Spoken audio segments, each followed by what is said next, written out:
Un prêtre assassiné en France par le réfugié qui l'hébergeait, cet homme avait déjà incendié la cathédrale de Nantes.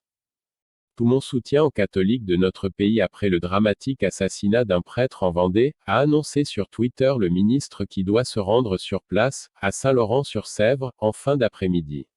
Un homme s'est présenté en milieu de matinée à la brigade de gendarmerie de Mortagne-sur-Sèvre et a dit avoir tué un ecclésiastique, a précisé une source proche du dossier. Cet homme, de nationalité rwandaise, avait été placé sous contrôle judiciaire dans le cadre de l'enquête sur l'incendie de la cathédrale de Nantes en juillet 2020, a précisé cette source.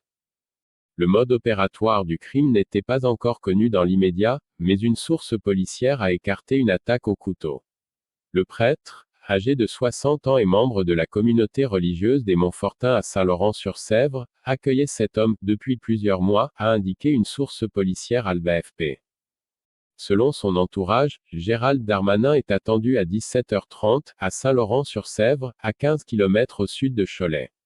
Bénévole au diocèse de Nantes, Emmanuel A., venu se réfugier en France, avait reconnu être à l'origine de l'incendie de la cathédrale, le 18 juillet 2020. Il avait été d'abord placé en détention provisoire avant d'être libéré sous contrôle judiciaire. Rappel des faits. Le 18 juillet, vers 7h45, des passants avaient vu des flammes sortant de la cathédrale et avaient donné l'alerte.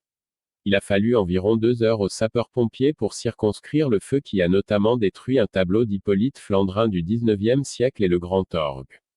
L'incendie de la cathédrale de Nantes, survenu 15 mois après celui de Notre-Dame de Paris, a suscité une vive émotion chez les Nantais, dont certains ont conservé le souvenir d'un précédent incendie de l'édifice, le 28 janvier 1972. L'édification de cette cathédrale, de style gothique flamboyant, a duré plusieurs siècles, de 1434 à 1891. Après l'incendie dans la cathédrale de Nantes, un bénévole du diocèse qui était passé aux aveux avait été placé en détention provisoire pour destruction et dégradation par incendie.